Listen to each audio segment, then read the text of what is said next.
Welcome to Sunday Worship Service with our pastor, Pastor Kim Lantada.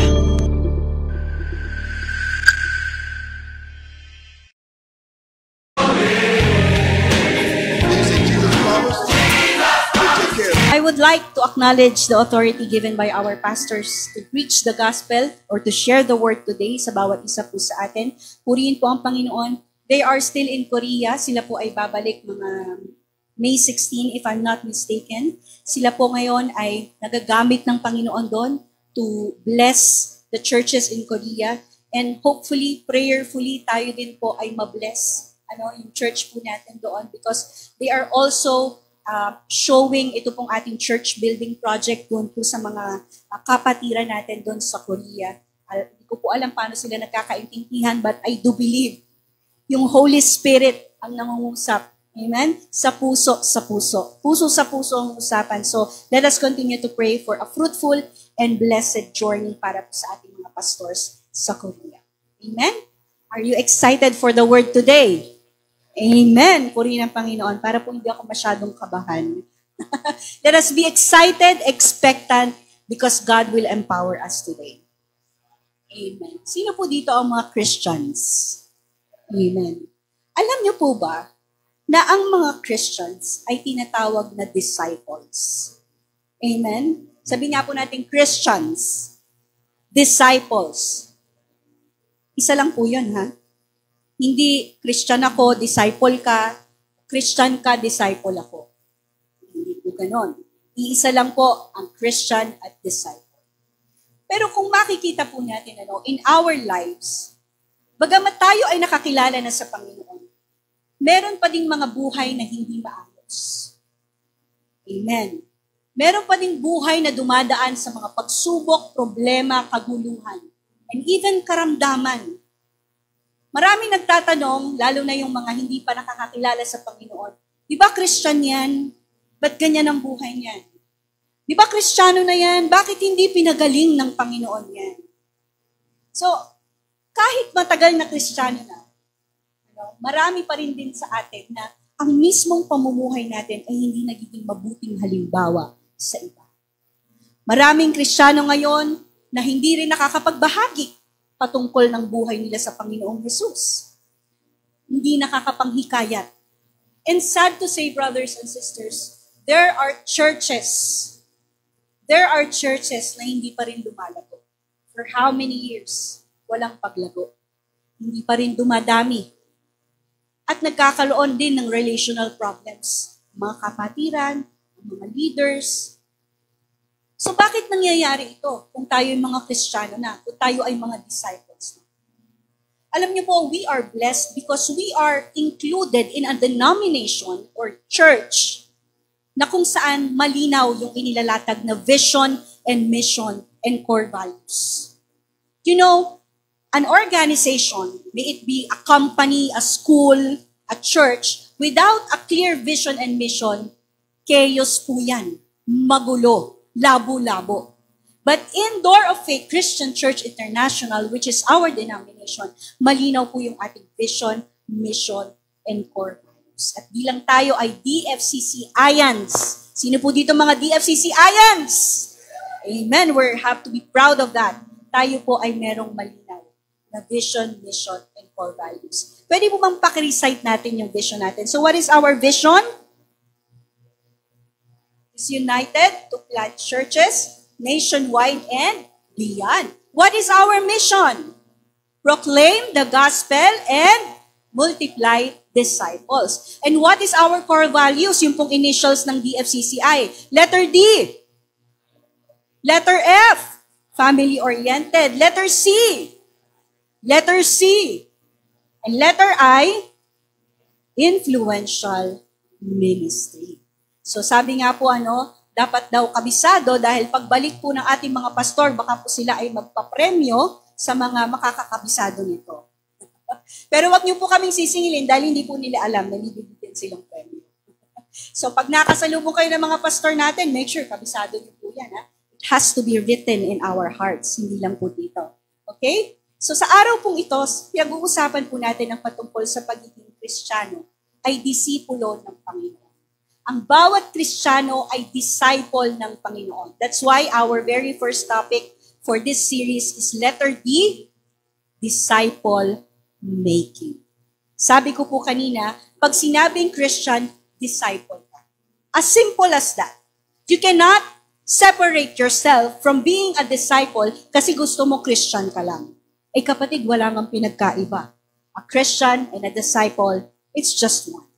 Pag sinabi po nating disciple, ito po ay nangangahulugang we are learners. We are students. Amen? Tayo ay mga tagasunod. Sabihin nga po natin, disciple. Minsan pa, disciple. Kasi madalas ang tawag lang, oy, Christian ka na ba? Oo, Christian na ako. Ay, disciple ka ba? Ano yun? Diba? Hindi natin alam pero ngayon malalaman natin. Ang church po natin, nagbibigay ito ngayon ng pansin sa disciple making. Sabihin nga natin, disciple making. It is because of the mandate of the Lord in Matthew 28:19-20. Ang sabi ng Panginoon, go and make disciples and teach them. So ano yung mga salita doon sa ating teksto? Go and make disciples and teach them. Because discipleship, or being a disciple, it requires you to learn. Amen? Because you are a student, you are a learner, dapat ikaw ay natututo. At para ikaw ay matuto, dapat merong nagtuturo.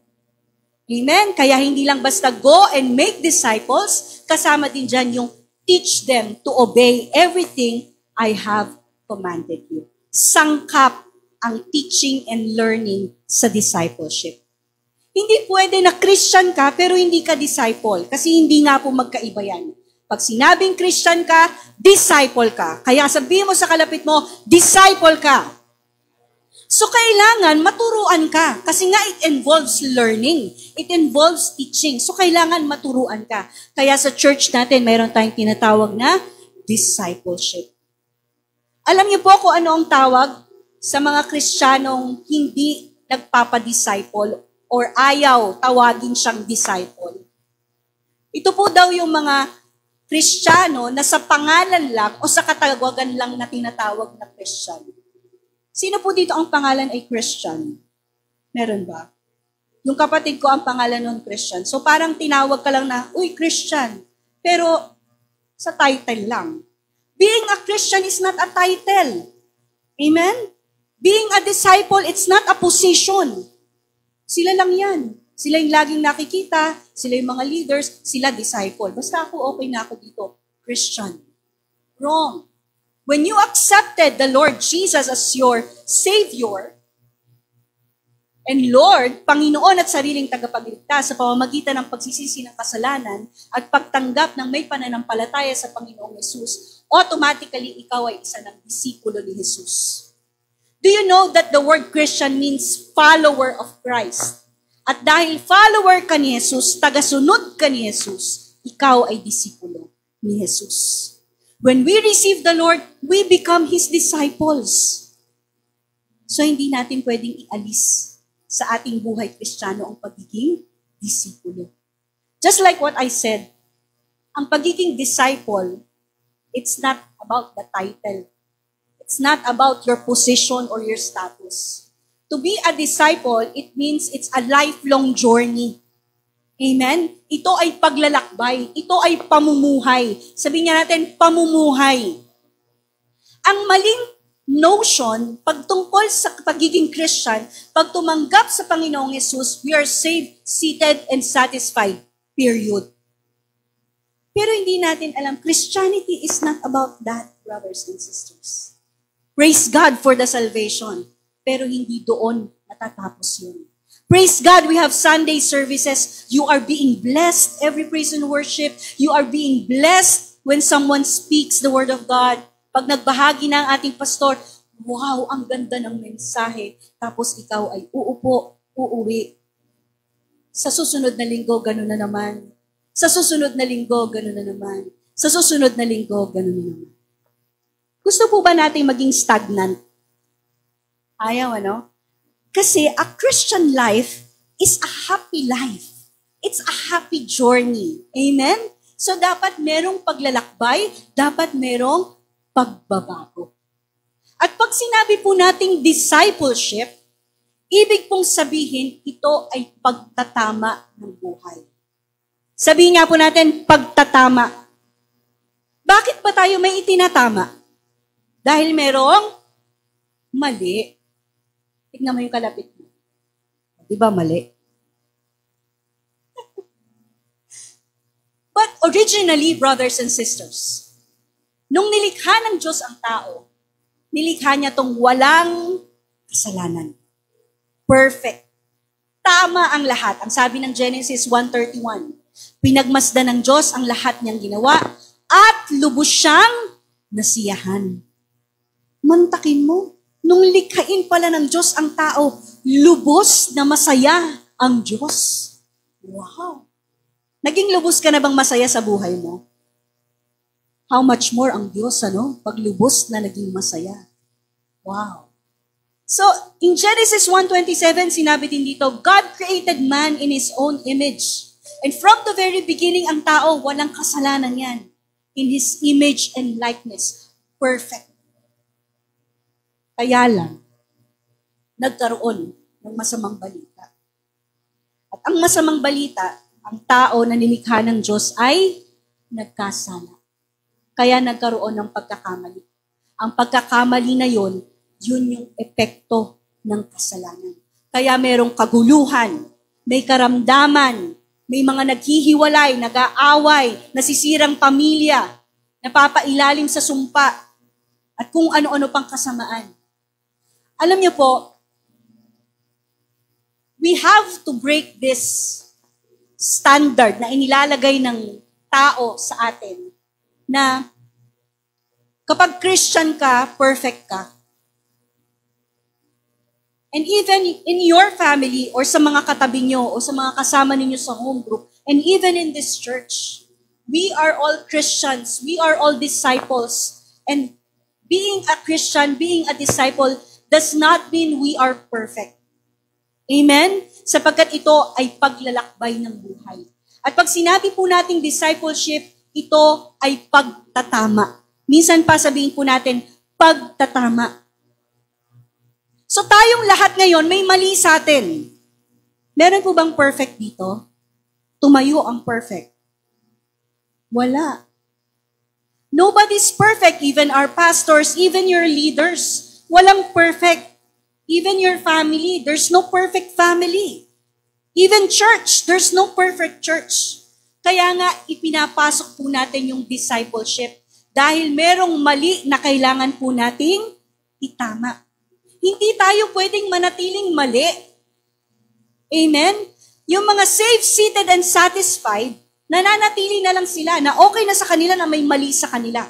Kayo-kayo na lang ang magpa-disciple, okay lang ako na may mali sa buhay ko. Kasi ayokong pumasok ng discipleship, ayokong pinakikialaman ng buhay ko, ayokong tinatama ang buhay ko. But that's not the will of God. Kalooban ng Diyos na maitama ka. Amen? Pakisabi nga sa kalapit mo, kailangan mong itama. Kaya ang ibig sabihin ng discipleship, and you will hear this from me multiple times today para lagi nating matandaan, ang discipleship ay pagtatama ng buhay. Habang tinatama ang buhay natin, nagiging disciple tayo. Amen? Hindi ibig sabihin, tinanggap mo si Jesus, naging disciple ka, perfect na ang buhay mo. Hindi. Kaya nga may discipleship kasi alam ng Panginoong Jesus that until our last breath, we need to be corrected. And we can still sin and be wrong in front of the Lord. Amen? So we also have to be gracious with each other. Amen? We have to be gracious with each other. When I say we have to be gracious, ibig sabihin dapat yung biyaya palagi ng Diyos. Ang pinapakita natin, ang pinaparamdam natin sa isa't isa. Because there's nobody perfect. Nobody is perfect in this world. Sino po dito again yung Kristiyano na? Amen. Disipulo ka. Sabihin mo nga sa sarili mo, disciple ako. Disciple ka ni Jesus. Kaya ang tatalakayin natin ngayong umaga is about being a true disciple of Jesus. Again, we are on our first core value, which is the disciple making. So, a true disciple of Jesus. Gusto ko pong basahin ito sa inyo. Sundan niyo po ako. Medyo mahaba yung teksto natin, but let the word of God be revealed sa inyo pong mga buhay o puso. Unang Timoteo 4:7-13. If you have Bible, or pwede niyo pong basahin dito sa ating screen. Huwag mong pag-aksayahan ng panahon ang mga alamat na walang halaga. Sa halip, sanayin mo ang iyong sarili sa makadiyos na pamumuhay. Sa pagsasanay ng katawan ay mayroon ding pakinabang, ngunit ang makadiyos na pamumuhay ay mapapakinabangan sa lahat ng paraan. Sapagkat ito'y may pangakong hindi lamang para sa buhay na ito ngayon, kundi maging sa buhay na darating. Totoo ang salitang ito at dapat paniwalaan ng lahat. Dahil dito, nagsisikap tayo at nagpapagal sapagkat umaasa tayo sa Diyos na buhay at tagapagligtas ng lahat ng mga tao, lalo na ang mga sumasampalataya. Are you still with me? Basahin natin, verses 11-13. Ituro mo't ipatupad ang lahat ng ito.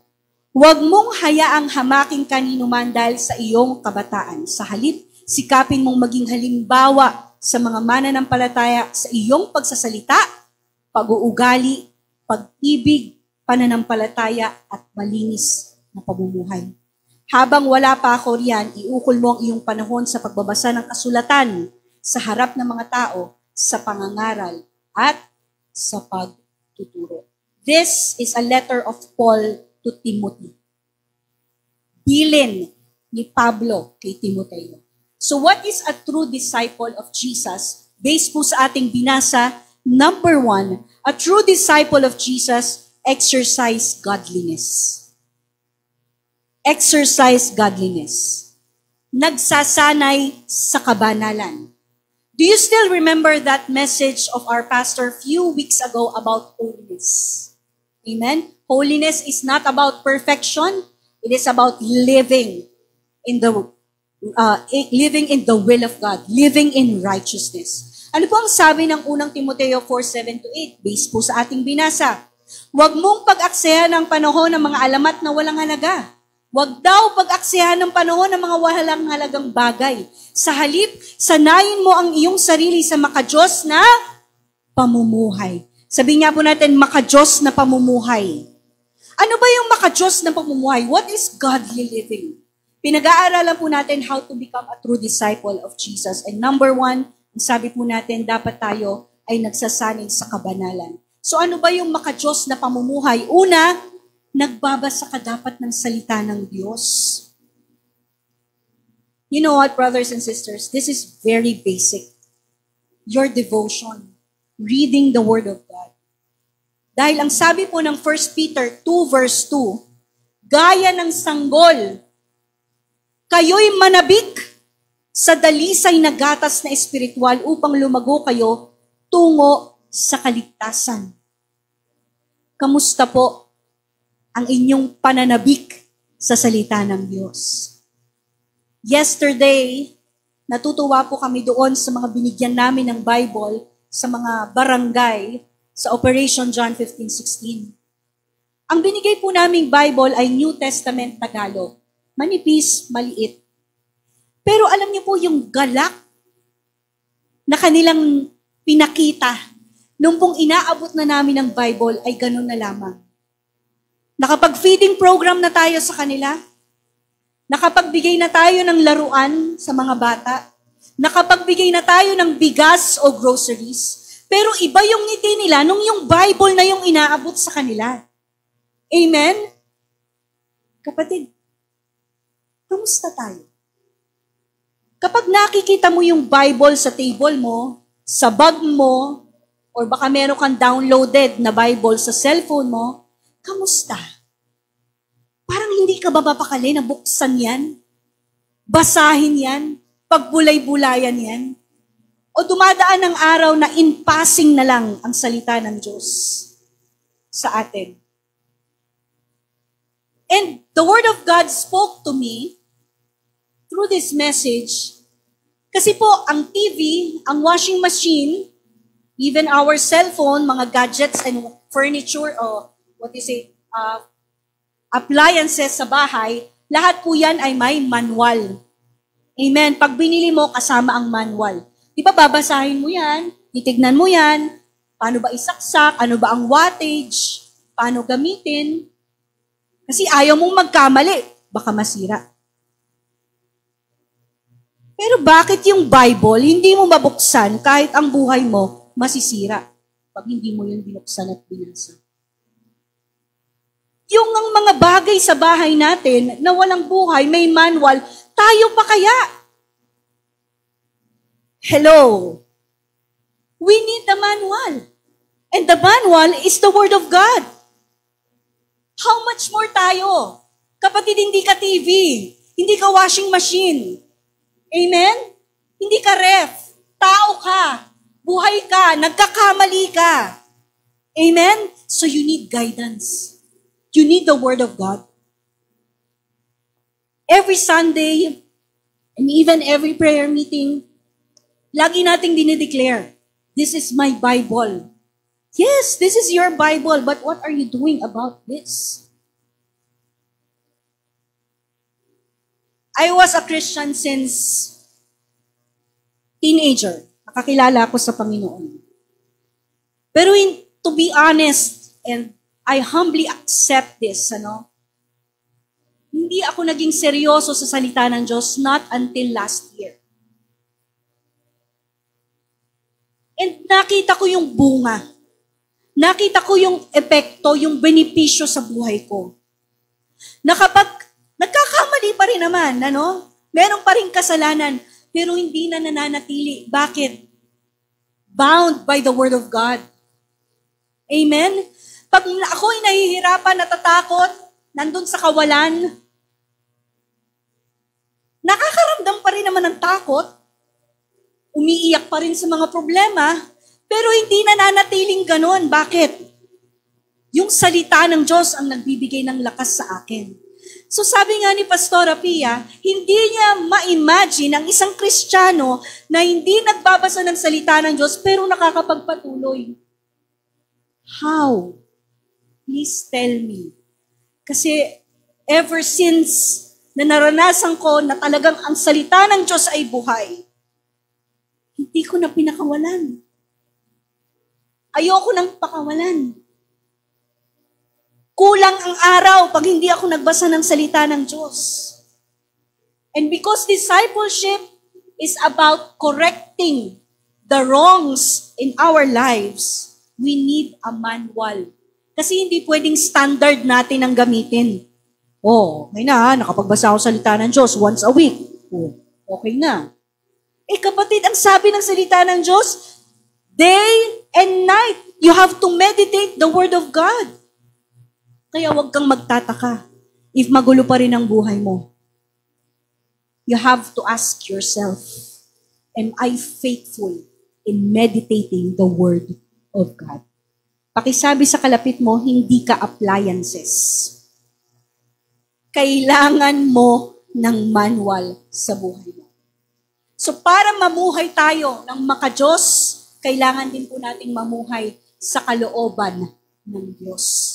Ang sabi ng Matthew 6:33, ngunit, higit sa lahat, bigyang halaga niyo ang kaharian ng Diyos at ang pamumuhay ng ayon sa kanyang kalooban at ibibigay niya sa inyo ang lahat ng mga bagay na ito.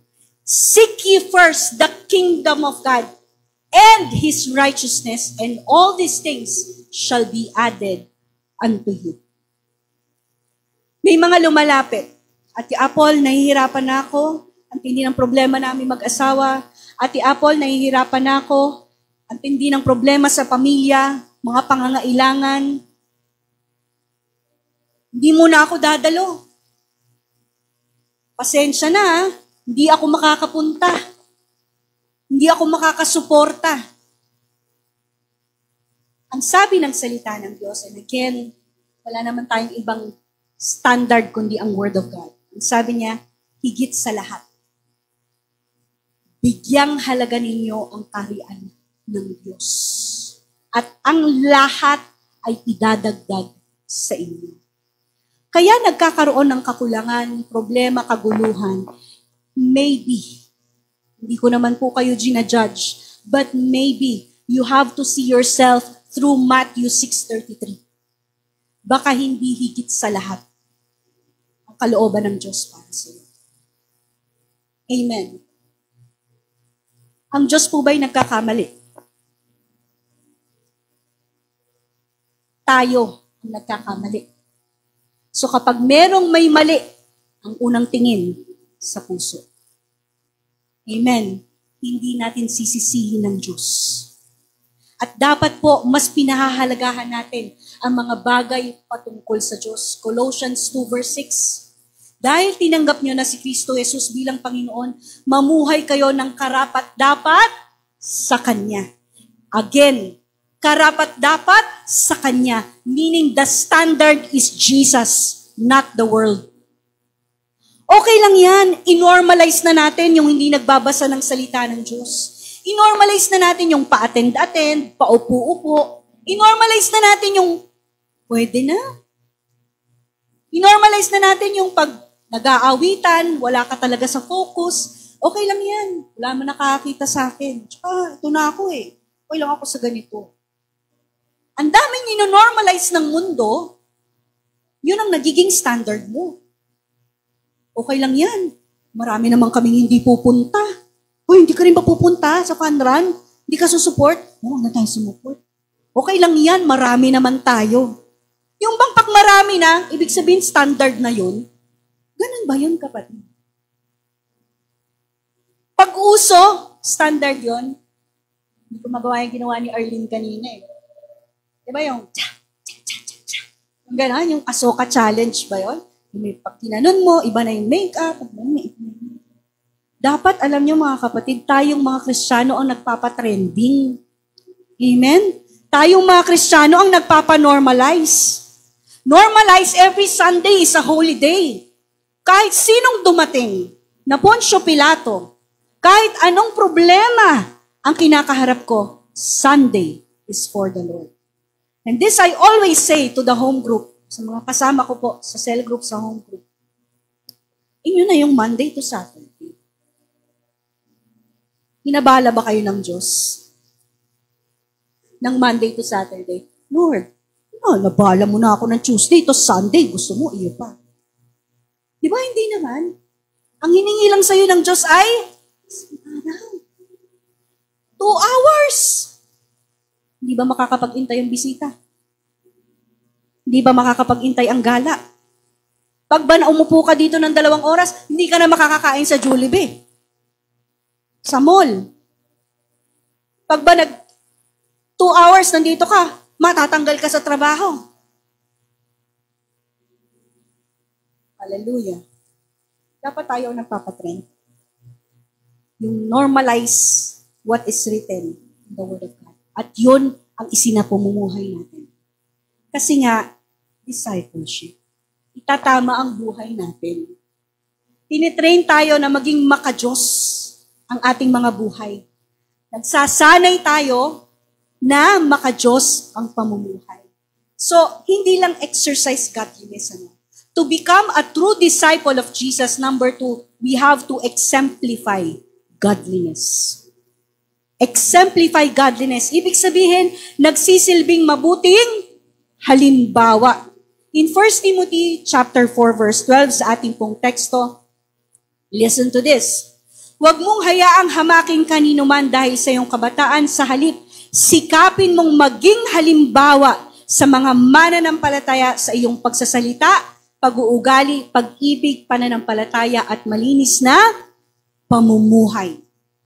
Alam niyo po, Jesus is the best example. He is our model. He is our pattern. Kaya nga ang bottom line ng Christianity is Christ-likeness. Pero hindi natin yun maaabot hanggat hindi tayo nag-undergo ng discipleship. Kasi to become Christ-like, dapat na itatama ang buhay natin. At dapat ang buhay natin nagpapakita ng mabuting halimbawa. Let's have a reflection this moment. Am I a good example? At work, mabuti ba akong halimbawa? Sa loob ng tahanan, huwag na tayong lumayo. Mabuti ba akong halimbawa? Ang pinakamahirap daw pong i-invite ay ang family member. Bakit? Kilala ugali mo eh. Amen? So dapat nagiging mabuting halimbawa tayo sa pamilya natin. Para kapag sila ay inimbitahan natin, hindi tayo mamimilipit at di tayo nagpipilitan. Bakit? Kasi una nang nakita sa buhay mo. Uy, bakit ganun to? Simula nang naging Christian, simula nang dumadalo sa church, parang iba ka na. Di ba ngayong awit natin? Iba ka na. Iba ka na. Kitang-kita ko. Kitang-kita kaya? Mga kaibigan at kapitbahay mo, pag tinignan ka nila, anong unang naiisip nila? Ang tagal naman ni ate na lumabas ng bahay. May ichichika ako sa kanya. Nako, ayan na naman tong pamilyang to, gising na, nagbubulyawan, nag-aaway-away. Sa mga kapatiran, kamusta po tayo bilang ehemplo sa kanila? Don't just think that leaders alone should be the examples in the church. Kapatid, nakatingin din po ang mga kapatiran sa buhay mo. Amen? Yang kapatid, katabi mo. Sige, tignan mo yung katabi mo. O, diba? Nakatingin yan sa'yo. Tinitignan niya ang buhay mo. At nakakalungkot, high percentage of people leaving the church is because of their brothers and sisters inside the church. Nagkakatisuran. Nagkakaroon ng awayan, pagtatampuhan. Bakit? Kasi nga hindi mabuting ehemplo. Hindi lang po mga leaders ang required to undergo discipleship o pagtatama ng buhay. Tayo pong lahat ng mga nakakilala sa Panginoon. And you don't have to worry.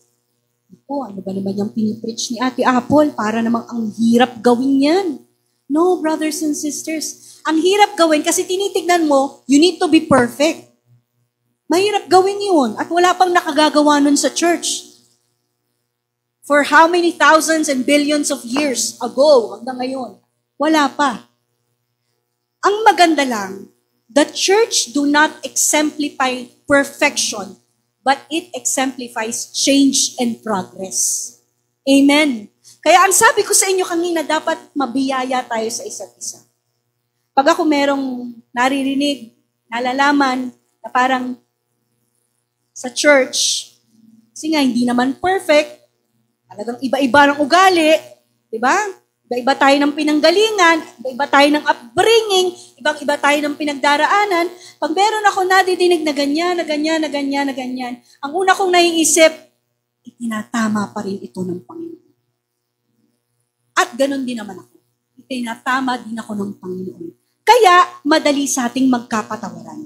Madali sa ating magbigay o magpakita, magparamdam ng biyaya sa isa't isa. Bakit? Kasi nauunawaan natin, the church do not exemplify perfection.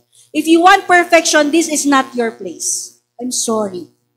Kasi yung mga tao dito, hindi yan perfect. Pero binabago at tinatama ng Panginoon. Amen? Pwede bang palakpakan natin ng Diyos?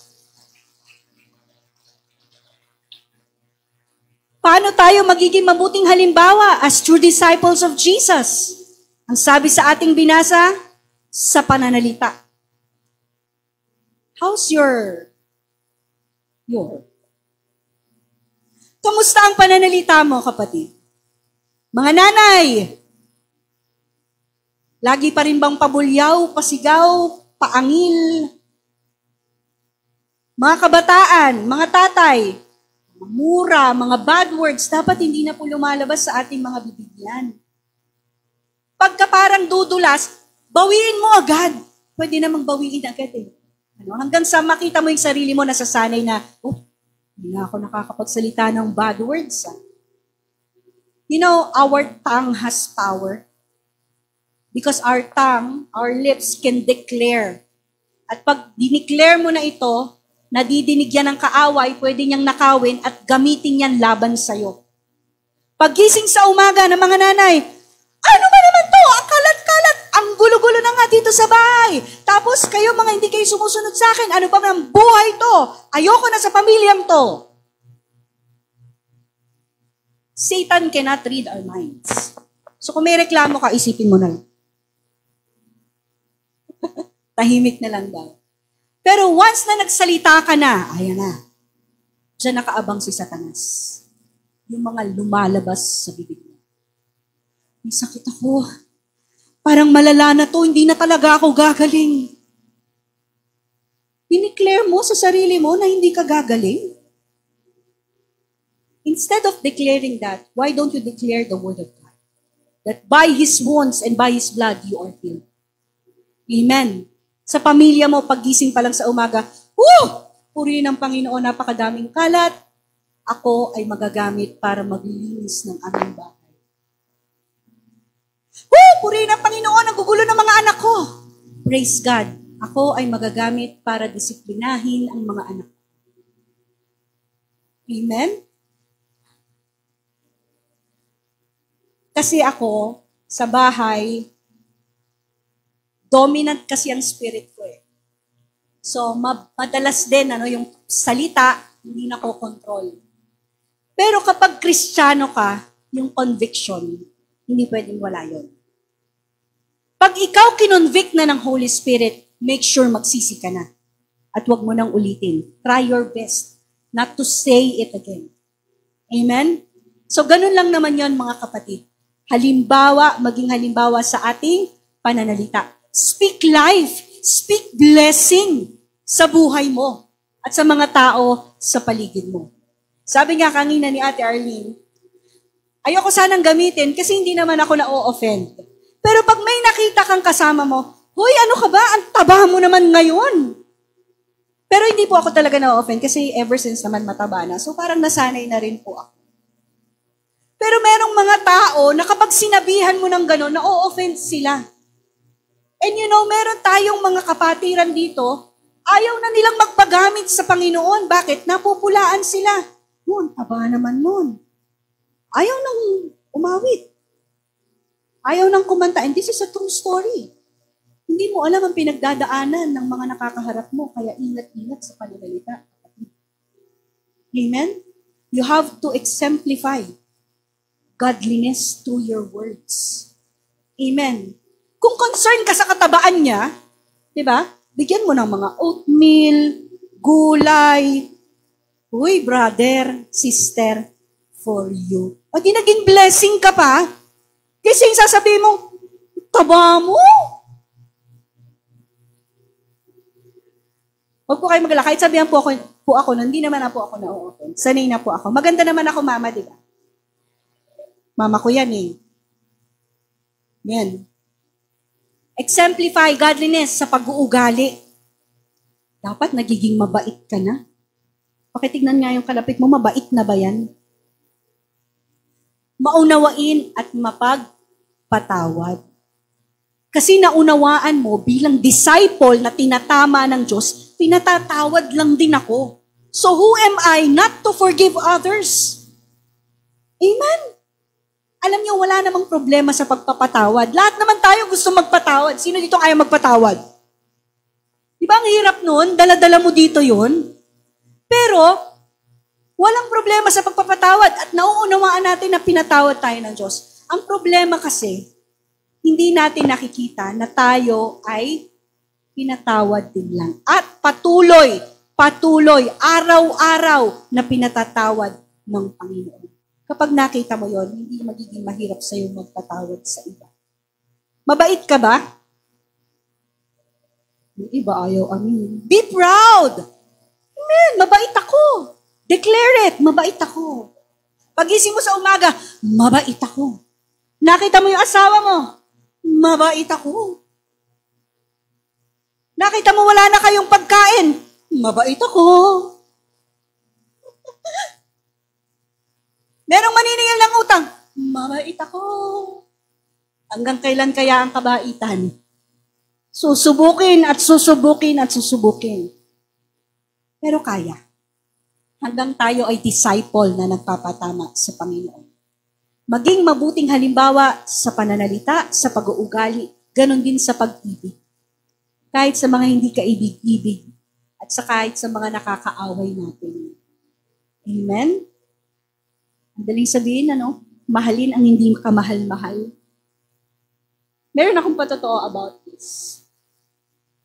Last year, somebody did, sabihin na natin, sagad sa butong kasalanan sa atin. Hindi ko na siya i-expound. But I have to love this person. I have no choice. Why? Mahal ng Diyos.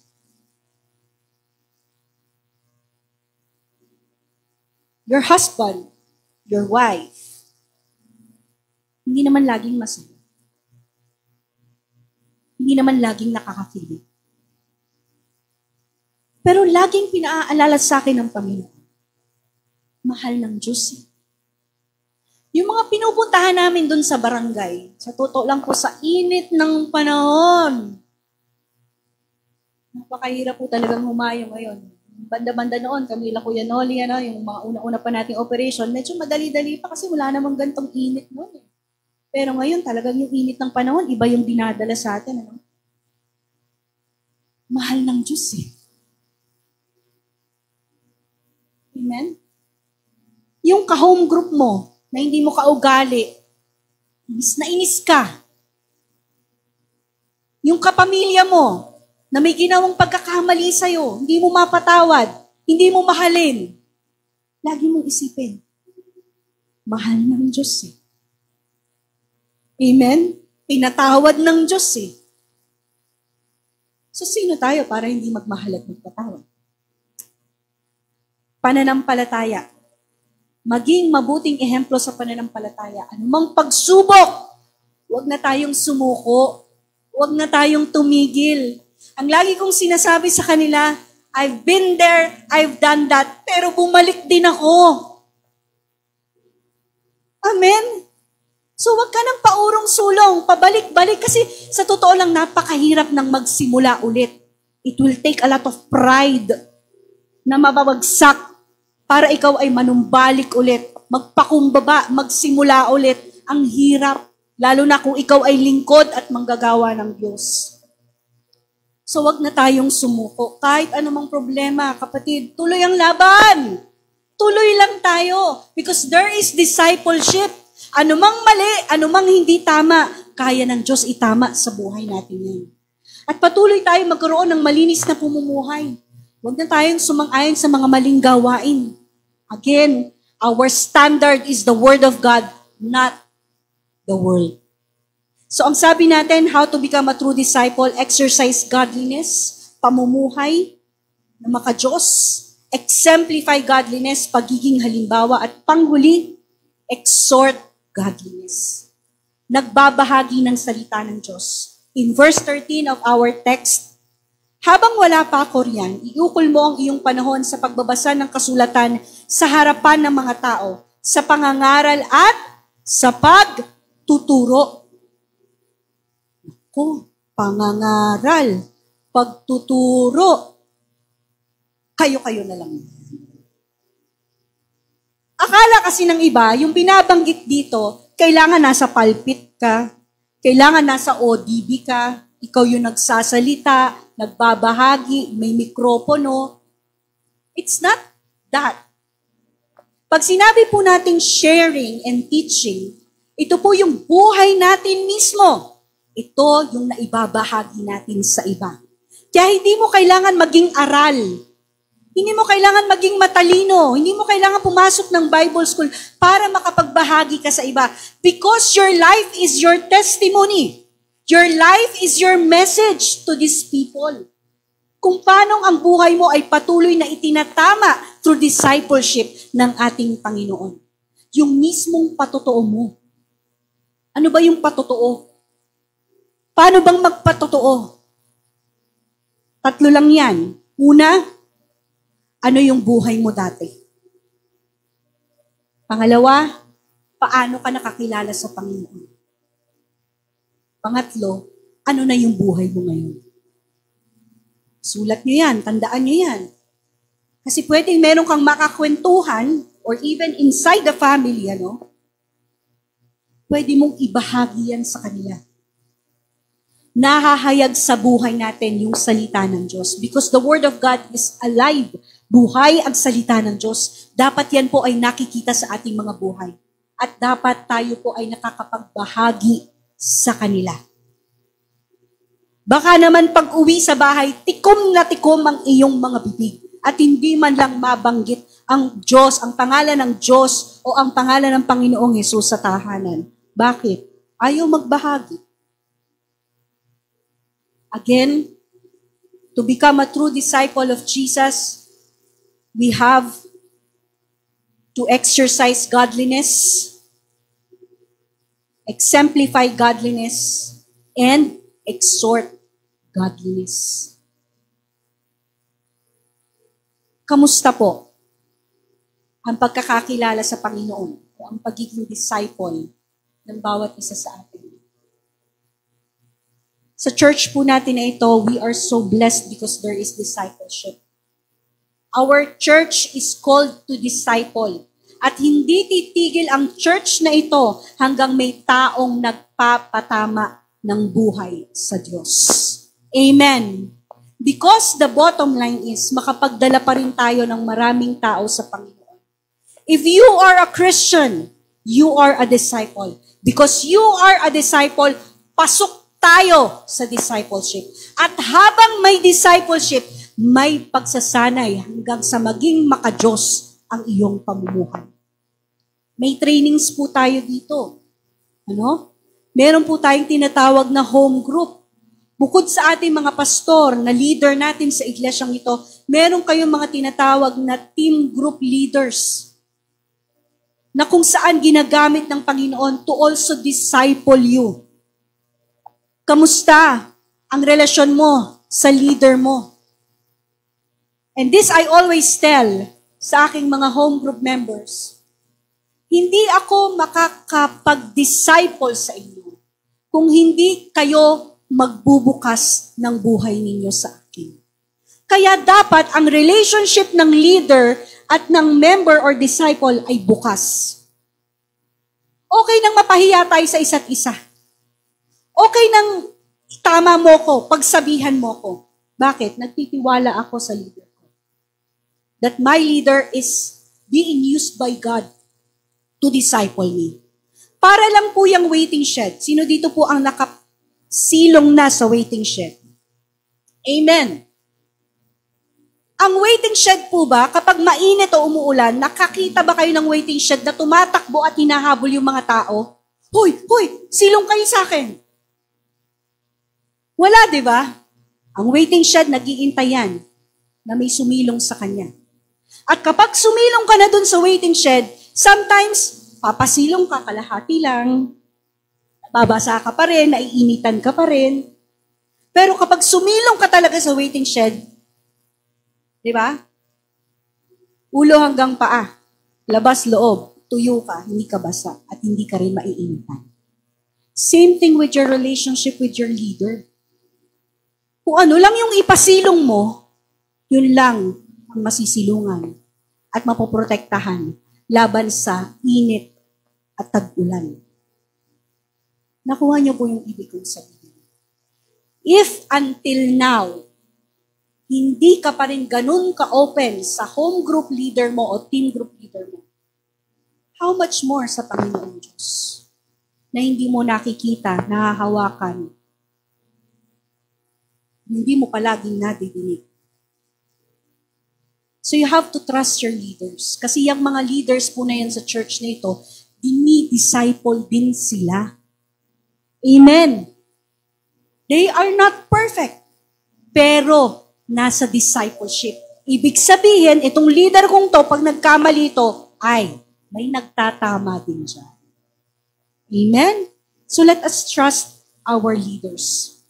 Para lang po yan, na tayo po ay pumasok sa isang waiting shed na kung saan tayo po ay fully protected. Kapag po fully protected ka, your leader is praying for you. Your leader is encouraging you. At kahit po kina pastor, we are free. We are very open to go to them for counseling, for advices. Dapat po wala nang ganong klase ng wall between our relationship. Alam niyo po, we are in discipleship because in the future, God will use us to also disciple others. Kaya po nakarating sa atin ang salita ng Diyos at tayo po'y nabahaginan ng salita ng Diyos, tumanggap tayo sa Panginoong Hesus dahil mayroon pong nagbahagi sa atin na dinisciple din ng Lord. Now, if that discipleship stopped years ago, wala tayong lahat dito. Kaya ang church ay nagpapatuloy because there is discipleship. Tanggalin mo ang discipleship sa church, mauubos tayo. Bakit? Lahat mali. Walang nagtatama. O pwede din namang lahat akala nila tama sila. Being a disciple is not a position. It is a process. Just like what I said, matagal po akong nawala sa Panginoon. Pwede namang ganun na lang, sa totoo lang. Kasi matalino naman ako, may trabaho naman ako, maganda naman ang sahod, paparaan naman ako, maabilidad, malakas, may karunungan. Pwede naman ang hindi na bumalik. Matatapos ang buhay ko ng ganun. Okay na yun. But I came to realize, may mali pa rin eh. Hindi ito ang kalooban ng Diyos. Nang makita ko yung sarili ko na, Lord, hindi ako masaya eh. Mali ito eh. Hindi tama ito. Doon ako nagpasyang bumalik sa church. Sa Panginoon. Alam niyo kung bakit? Because I needed to be corrected. Kasi kailangan may magtama ng buhay ko. Kasi ayokong tumanda ako na ganito na lang ang buhay ko. Gusto ko may improvement. Gusto ko may promotion. Gusto ko may growth. Gusto ko may blessings. Gusto ko may purpose yung buhay ko. At hindi ko yun nakita for the past 7 years. Kasi kung kaya ko lang maging tama sa sarili ko, hindi na ako bumalik. Dami namang libro dyan. Basa-basa na lang ako.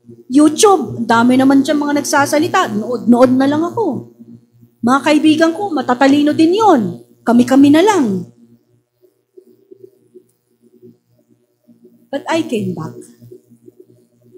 Kasi hindi ko kayang itama yung sarili ko.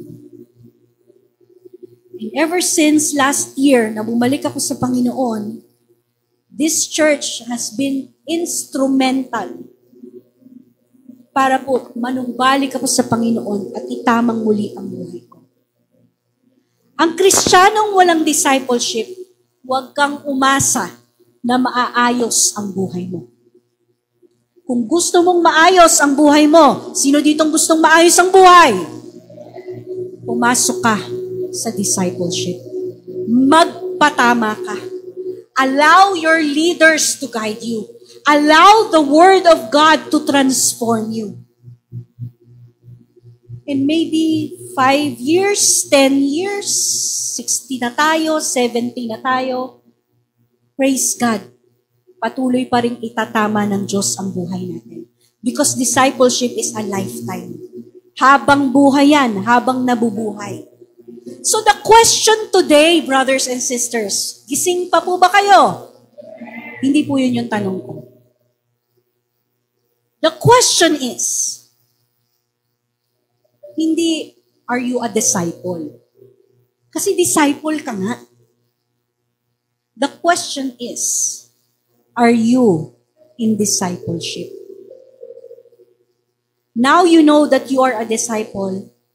Ang tanong, handa ka pa magpa-disciple? Ang discipleship tumutulong sa atin upang maisaayos at maitama ang ating pamumuhay bilang mga disipulo ng Panginoon. It is good that every Sunday, when we go to church, we expect blessing. It's good. Kasi talaga namang i-bless ka ng Lord. Pero wag sanang ang gusto lang natin ay pagpapala. Dapat gustuhin din natin na tayo ay tinatama. Amen? Hindi lang pagpapala, kundi pagtatama. So allow the Holy Spirit today, as we sing, as we stand up, allow the Holy Spirit to search your heart. Lord, nagpapatama ba ako? Panginoon, handa ba akong magpa-disciple? Handa ba akong mamuhay ng maka-Diyos? Handa ba akong maging mabuting halimbawa? At handa ba akong magbahagi ng aking buhay? Tayo pong lahat ay tumayo.